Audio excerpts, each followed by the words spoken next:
Nós vamos estar juntos na celebração do Glorificai, Desde as 9 da manhã até as 8 horas da noite, nós vamos estar aqui reunidos. E graças a Deus nós já estamos com toda a programação confirmada.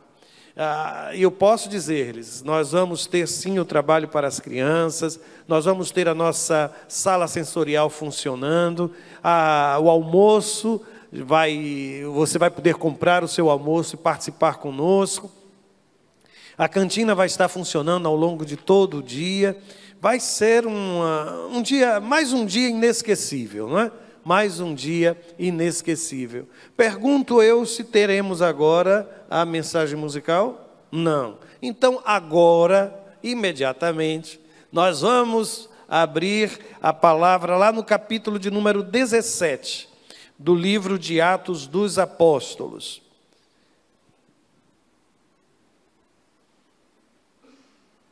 Nós vamos abrir a Bíblia no capítulo 17 do livro de Atos dos Apóstolos. Nós continuamos a nossa viagem.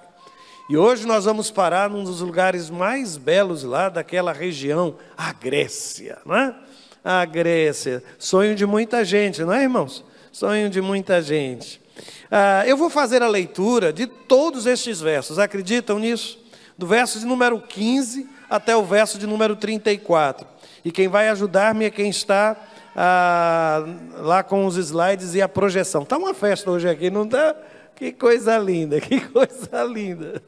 Muito bem, muito bem. Aliás, deixe-me dizer-lhes, nós temos sempre nas quartas-feiras o nosso encontro também para as crianças, né? A nossa irmã Iris, a irmã é ótima, né? A Iris tem isso hoje como ministério, não é? E temos também uma sala de apoio para as irmãs, os irmãos com seus filhos pequeninos, sempre que precisarem de um cuidado, às vezes é trocar uma fralda, às vezes é amamentar. A sala está linda, tão linda, foi um investimento tão grande, tão significativo, estará sempre à disposição das famílias, viu? Nesses momentos. Atos capítulo 17, versos de 15 a 34. E os que acompanhavam Paulo o levaram até Atenas, e recebendo ordem para que Silas e Timóteo fossem ter com ele o mais depressa possível, partiram. E enquanto Paulo os esperava em Atenas, o seu espírito se comovia em si mesmo, vendo a cidade tão entregue à idolatria, de sorte que disputava na sinagoga com os judeus e religiosos, e todos os dias na praça com os que se apresentavam. E alguns dos filósofos epicureus e estoicos contendiam com ele, e uns diziam: que quer dizer este paroleiro? Eu não sei se alguém já lhe chamou de paroleiro. Há quem sugira que esta palavra também era usada para designar uma ave que costumava nas ruas se alimentar de restos de alimento. Um tagarela, sabe? Alguém descredenciado, um falante, alguém que fala demais. Eu vou continuar a leitura. E outros, parece que é pregador de deuses estranhos, porque lhes anunciava a Jesus e a ressurreição. E tomando, levaram ao Areópago, dizendo: poderemos nós saber que nova doutrina é essa de que falas? Pois coisas estranhas nos trazes aos ouvidos. Queremos, pois, saber o que vem a ser isto. E aqui uma expressão entre parênteses. Quando você encontra na Escritura Sagrada um verso assim, normalmente ele é uma nota, ele é uma palavra de explicação, algumas vezes sequer aparece nos manuscritos mais antigos, mas que situa o texto com informação preciosa para a compreensão daquilo que está sendo dito. E aí vem a explicação. Pois todos os atenienses e estrangeiros residentes de nenhuma outra coisa se ocupavam, senão de dizer e ouvir alguma novidade. E estando Paulo no meio do Areópago, disse: homens atenienses, em tudo vos vejo um tanto supersticiosos, porque passando eu e vendo os vossos santuários, achei também um altar em que estava escrito ao Deus desconhecido. Esse, pois, que vós honrais, não o conhecendo, é o que vos anuncio. O Deus que fez o mundo e tudo que nele há, sendo o Senhor do céu e da terra, não habita em templos feitos por mãos de homens, nem tampouco é servido por mãos de homens, como que necessitando de alguma coisa, pois ele mesmo é quem dá a todos a vida e a respiração e todas as coisas. E de um só sangue fez toda a geração dos homens, para habitar sobre toda a face da terra, determinando os tempos, já dantes ordenados, e os limites da sua habitação, para que buscassem ao Senhor, se porventura tateando, o pudessem achar, ainda que não está longe de cada um de nós, porque nele vivemos, e nos movemos, e existimos. Como também alguns dos vossos poetas disseram, pois somos também sua geração. Sendo nós, pois, geração de Deus, não havemos de cuidar que a divindade seja semelhante ao ouro, ou à prata, ou à pedra esculpida por artifício e imaginação dos homens. Mas Deus, tendo em conta os tempos da ignorância, anuncia agora a todos os homens e em todo lugar que se arrependam, porquanto tem determinado um dia em que com justiça há de julgar o mundo por meio do homem que destinou, e disso deu certeza a todos, ressuscitando dentre os mortos. E como ouviram falar da ressurreição dos mortos, uns escarneciam e outros diziam, acerca disso te ouviremos outra vez. E assim Paulo saiu do meio deles, todavia chegando alguns homens a ele, creram, entre os quais foi Dionísio, Areopagita, uma mulher por nome Dâmaris, e com eles outros. Esse é o texto. E, na verdade, irmãos, nós lemos o sermão do apóstolo Paulo, mas para alguns esse sermão deve ter levado pelo menos cerca de 2 horas para ser pregado. E o que temos aqui somente são notas, observações feitas pelo escritor sagrado, o médico amado, Lucas. Mas eu quero ler esse texto e apontar somente algumas direções. Primeiro, eu quero chamar a sua atenção de que as colheitas nem sempre são abundantes. Nós nos acostumamos algumas vezes com vitórias, especialmente quando elas são sucessivas. E a nossa expectativa parece que sempre vai se tornando maior. É como se nós imaginássemos que a vida é uma sucessão de êxitos. E então nós nos surpreendemos quando não temos o resultado que imaginávamos ter. É como se nós estivéssemos cobrando da vida, ou do próprio Deus, resultados sempre excelentes. Eu não sei se você consegue lidar, por exemplo, com a derrota. Eu não sei se você consegue lidar com a ausência do elogio. É aquele pregador que imagina que todas as vezes que estiver pregando, será o próprio Spurgeon, ou será o próprio grande pregador das multidões, sabe? É aquele homem ou aquela mulher que sempre imagina ter sucesso naquilo que faz. Eu estou dizendo isso por uma razão simples. Nós já acompanhamos essa viagem do apóstolo Paulo há algum tempo. E se você se recordar, lá em Tessalônica, no capítulo 17, versículo 4, o texto diz que a passagem do apóstolo Paulo foi tremenda. Tanto que aqueles que estão alvoroçando o mundo, colocando o mundo de cabeça para braço, lembram-se disso? Chegaram até nós, aqueles. E aí o texto vai dizer que lá em Tessalônica, alguns dos judeus foram persuadidos e se uniram a Paulo e Silas. Lembram desse verso? Depois, bem como, lembram-se da expressão, muitos gregos, tementes a Deus. E aí o texto acrescenta, não poucas mulheres de alta posição. Uma experiência exitosa, apesar dos problemas que surgiram. Depois nós continuamos a viagem, chegamos em Bereia. E em Bereia, no capítulo 17, verso 12 está escrito assim, de sorte que creram, mais uma vez, muitos deles, e também mulheres gregas da classe nobre, e não poucos homens. Sucesso em resultados maravilhosos lá em Tessalônica, resultados maravilhosos em Bereia. Mas aí nós chegamos na Grécia, entramos em Atenas. E eu tenho lido alguns comentaristas do Novo Testamento que dizem que o sermão pregado por Paulo em Atenas não foi um sermão tão impactante em função dos seus resultados. Porque o que está escrito no texto que nós lemos? Lá no versículo 34, ainda é o capítulo 17 de Atos. que ao final do sermão, chegando alguns homens a ele, vejam qual é a nota do texto: Dionísio, Damares, ou Dâmaris, e com eles outros. Onde está aquela expressão, muitos se achegaram? Onde está aquela expressão, não poucas mulheres, não poucos homens? Em Atenas, a resposta ao evangelho pregado foi diferente. Com isso eu quero dizer, irmãos, que a gente precisa entender que o campo onde eu semeio a palavra, que as pessoas à minha volta podem ter respostas diferentes. E o sermão, aliás, deixa eu perguntar, será que não foi o mesmo pregador? Aquele que pregou em Tessalônica, aquele que pregou em Bereia, não foi o mesmo pregador de Atenas? Será que o apóstolo Paulo estava em pecado quando pregou em Atenas, mas estava contrito quando pregou nas outras cidades? Às vezes a igreja, à semelhança do que acontece com estes comentaristas do Novo Testamento, avaliam um sermão em função dos seus resultados visíveis.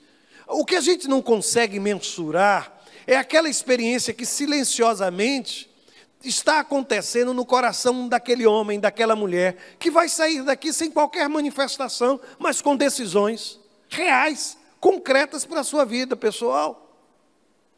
E aqui, irmãos, eu não posso desprezar aquilo que Deus está fazendo com Dâmaris, aquilo que Deus está fazendo com Dionísio.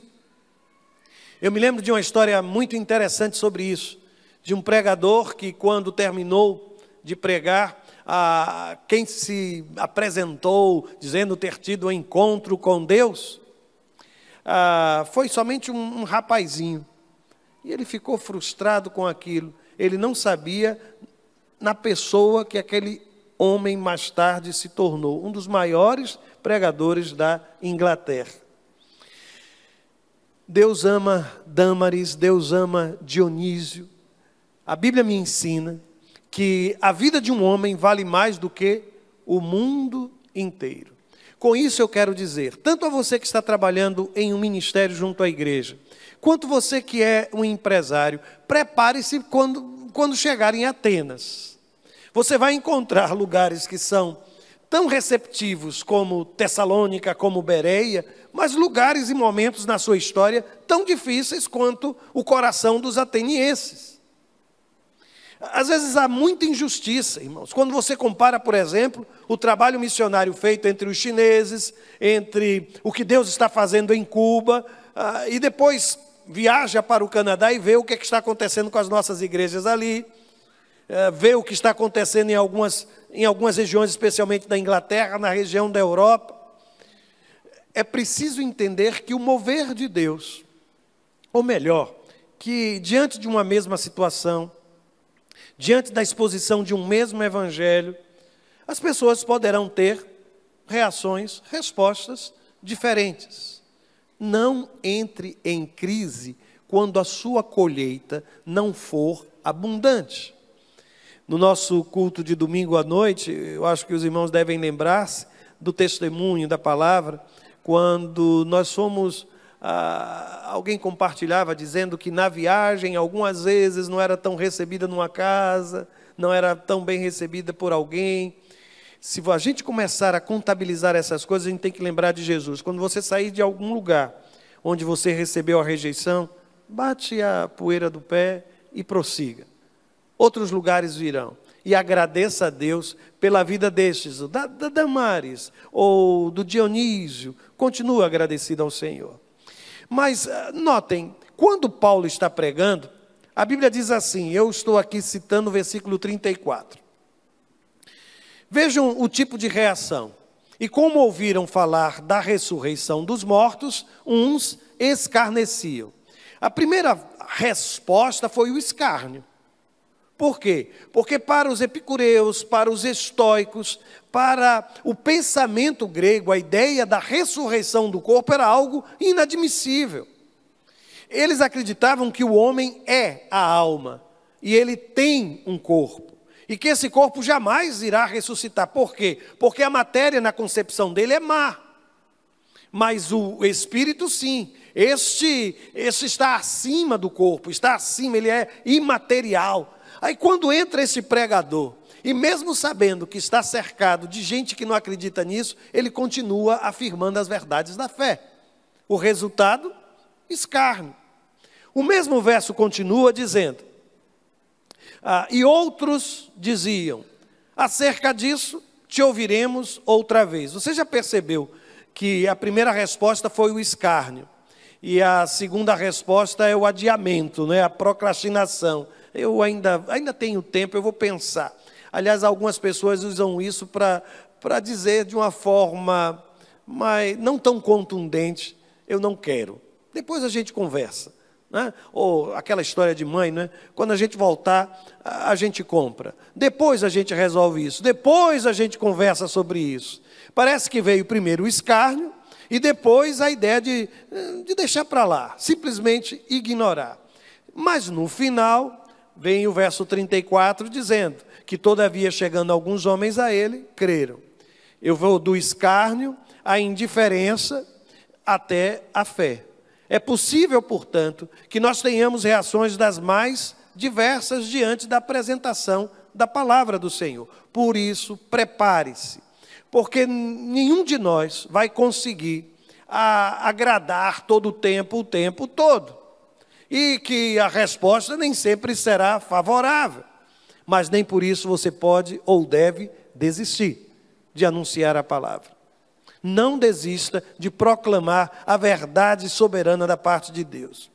Uma terceira observação que trago aqui é de que a fé em Deus tem sido substituída pela fé em qualquer coisa. Alguém disse isso de uma forma muito interessante. Disse, olha, algumas vezes, aqueles que dizem, eu não creio em Deus, são pessoas que creem em tudo, menos na concepção de um Deus, de um ser pessoal. E o curioso é que esse é o retrato de Atenas. Por quê? Notem o que está no texto sagrado. Você percebe claramente que essa credulidade, eu vou usar essa expressão, essa fé infantil, capaz de crer em qualquer coisa, se alastrava naquela região. Assim como em nossos dias. E a minha grande preocupação é de que nós não estamos percebendo que hoje nós sequer nos incomodamos com isso. A grande questão é que isso parece não mais nos incomodar. Ou seja, se vê cercado de gente acreditando em tudo e qualquer coisa. E hoje nós somos impedidos até de questionar. Nós hoje somos desafiados à tolerância ou ao respeito, porque respeitar aquilo que o outro pensa não significa que eu concorde com ele. Não é verdade, irmãos? Eu posso respeitar o seu pensamento, posso sem nenhuma dificuldade, mas isso não faz com que eu seja obrigado a acreditar que também isso seja verdade. É impressionante, porque esse espírito hoje de tolerância exige tal atitude da nossa parte. No texto, veja a citação que eu trago aqui no versículo 16. Quando Paulo está em Atenas, esperando os dois outros que ficaram lá em Bereia, a Bíblia diz que o seu espírito se comovia em si mesmo, vendo a cidade tão entregue à idolatria. Provavelmente o silêncio da igreja hoje vem como resultado de não termos mais esse mesmo sentimento que habitou no coração do apóstolo Paulo. Quando ele observava aquela incredulidade, quando ele observava aquela idolatria, imagens espalhadas por todos os cantos, aí diz o texto sagrado que aquilo mexia com ele, aquilo trazia algum desconforto. Hoje, a gente sequer pode mencionar alguma coisa, falar ou sugerir, ou tentar apresentar o que está escrito na palavra do Senhor. Uma outra observação, eu disse no início que a fé em Deus parece estar sendo substituída por tudo e qualquer coisa, que hoje parece que a gente não se incomoda mais com isso, mas eu vou registrar aqui uma segunda preocupação, que é o que eu chamo de aversão ao tradicional.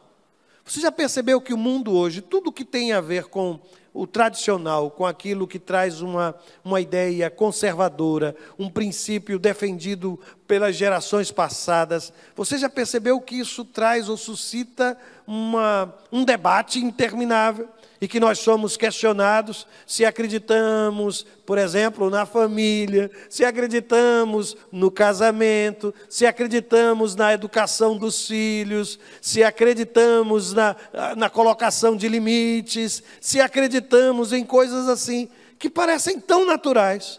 A aversão a tudo que é tradicional parece crescer em todas as áreas do pensamento humano. E aí eu volto para Atenas. Por quê? Veja o versículo 21 que eu fiz questão de destacar quando li. Todos os atenienses e estrangeiros residentes de nenhuma outra coisa se ocupavam, senão de dizer, ouvir alguma novidade. A gente quer o novo. Parece que as pessoas, à semelhança dos atenienses nos dias de hoje, querem novidade, querem coisas novas, querem algo diferente, Mas eu vou adiante. Entre as contradições que eu observo hoje nessa sociedade, nesse mundo pós-moderno, está a superstição como recurso para a tomada de decisões. Eu fico impressionado, irmãos, porque o homem dos nossos dias é o homem que trabalha com a inteligência artificial, mas ao mesmo tempo coloca sal grosso na empresa. É o homem que se comunica e acessa computadores de última geração, que conhece tantas e tantas coisas, mas sabe aquela coisa do olho grego, não foi que vocês me ensinaram que o nome é olho grego? Carrega pendurado no pescoço. Que se vai jogar futebol, na hora de entrar no campo, entra como? Com o pé direito. Não sei se vocês já viram, ficam assim, pulando até que depois põem o pé direito no campo. São pessoas capazes de discutir as questões mais profundas, mas se encontrarem uma escada no meio do caminho, não passam por baixo dela. E se encontrarem um gato preto no dia de sexta-feira, e se for sexta-feira 13, não vão sair de casa para coisa alguma. Realmente eu não consigo entender como esse homem ele é tão científico, como ele encontra respostas para tantas coisas, mas ainda é um homem dominado pela superstição. E aí eu volto para os nossos amigos atenienses. Por quê? A Bíblia diz que, estando Paulo no meio do Areópago, disse: homens atenienses, em tudo vos vejo um tanto supersticiosos. E aí o texto prossegue: porque passando eu e vendo os vossos santuários, vejam o plural, achei também um altar em que estava escrito ao Deus desconhecido, porque se faltar um, tem um altar para esse Deus que a gente não conhece. E aí o texto mostra claramente que a partir desta declaração, o apóstolo Paulo percebe como aquela gente estava mergulhada no mundo místico, no mundo de superstições, ao mesmo tempo em que se reuniam no Areópago para discutir as questões de filosofia. Isso parece que é também a grande contradição dos nossos dias. Mas eu queria caminhar para o final fazendo alguns destaques ao sermão pregado pelo apóstolo Paulo. O primeiro deles é que Paulo, ele proclama a sua fé em um Deus criador. E isso é muito importante. Por quê? Vejam o trecho do sermão. Ele é o Deus que fez o mundo e tudo o que nele há. Uma vez que é o Senhor dos céus e da terra, ele não habita em templos feitos por homens. Quando você diz que Deus ele é o Criador, o que é que você estabelece? Uma separação entre Criador e criação. Criador e criatura.